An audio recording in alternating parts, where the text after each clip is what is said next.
Hello বন্ধুরা, আজকে করব কাতলা মাছের কালিয়া। তার জন্য নিয়ে নেওয়া হচ্ছে 500 এখানে কাতলা মাছ আছে। ভালো করে লবণ হলুদ মাখিয়ে নিচ্ছি। মাছগুলোর মধ্যে ভালো করে লবণ দিয়ে হলুদ দিয়ে মাখিয়ে নেওয়া। কড়াই বসিয়ে দিয়েছি, কড়াইতে তেল দিলাম। তেলটা ভালো করে গরম হয়ে গেলে মাছগুলো ছেড়ে দিচ্ছি। এক এক করে সব মাছ ছেড়ে ভেজে তুলে নেব। দেখুন মাছগুলো ভাজতে দিয়েছি। এবার একটা মিক্সিতে একটু কাঁচা লঙ্কা আর টমেটো নিয়ে নিচ্ছি। এটা একটা আলাদা করে পেস্ট করে রাখবো। এবার পেস্ট করা হয়ে গেছে। এবার ওই মিক্সির মধ্যেই নিয়ে নিলাম 1 চামচ জিরে, কটা শুকনো লঙ্কা, কতগুলো আদা নিয়ে একটু সাইড করে রেখে দিচ্ছি। এটা মিক্সি করব। এর মধ্যে একটু রসুন দেব। এবার মাছগুলো ভাজা ভাজা হয়ে গেছে, মাছগুলো সব তুলে নিচ্ছি। মাছগুলো দেখুন একটু ভালো করেই ভেজেছি, যেহেতু একটু বড় মাছ তো একটু ভালো করে ভেজেছি। আবার যে কটা মাছ ছিল আবার তেলের মধ্যে দিয়ে ভালো করে ভেজে তুলে নেব।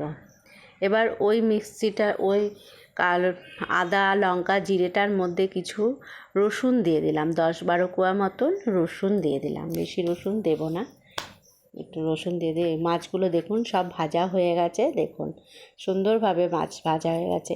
এবার ওই তেলের মধ্যে ফোড়ন দিলাম হচ্ছে আপনার শুকনো লঙ্কা, তেজপাতা, একটু জিরে আর গোটা হচ্ছে এলাচ ফোড়ন দিয়ে একটু ভালো করে মশলাটা ভাজা ভাজা করে নিলাম। এবার গন্ধ ছেড়ে দিয়ে তখন পেঁয়াজগুলো দিয়ে দিলাম। পেঁয়াজটা দিয়েও ভালোভাবে ভাজা ভাজা হয়ে গেছে। দেখুন একটা ব্রাউন কালার চলে এসছে পেঁয়াজের মধ্যে। এবার ওই যে লঙ্কা আর টমেটোটা পেস্ট করে রেখেছিলাম সেই মশলাটা দিয়ে দিলাম। এবার দিয়ে দিলাম একটু ধনের গুঁড়ো, একটু কাশ্মীরি মির্চ, একটু কালারের জন্য। আর যেহেতু ধনেটা বাটিনি বলে ধনের গুঁড়োটা দিয়ে দিলাম। এবার ওপরে একটু লবণ দিয়ে দিলাম। এবার যে মশলাটা করে রেখেছিলাম, যে শুকনো লঙ্কা জিরে আর হচ্ছে আপনার রসুন দিয়ে সেই মশলাটা ওর মধ্যে দিয়ে সব মশলা দিয়ে ভালোভাবে নাড়াচাড়া করে নিচ্ছি।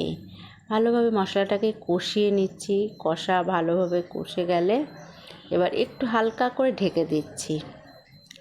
ঢেকে দিয়ে দেখুন কালারটা কত সুন্দর এসছে।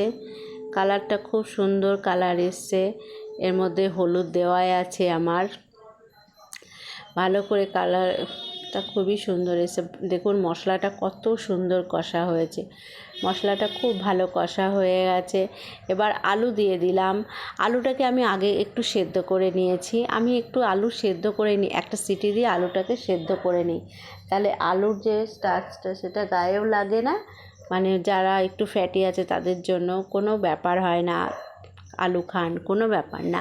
এবার কষা হয়ে গেছে, জল ঢেলে দিলাম।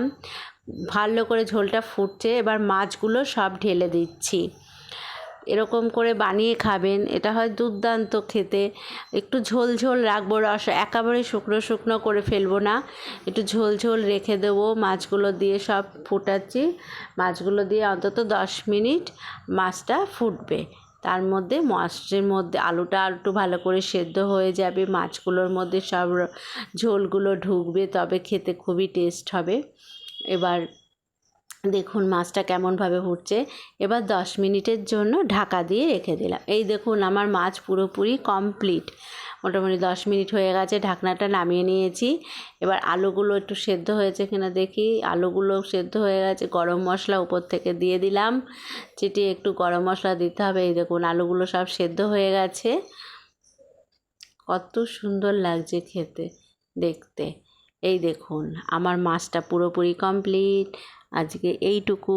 আমার ভিডিও ভালো লাগলে একটা লাইক শেয়ার আর সাবস্ক্রাইব করবেন। Thank you.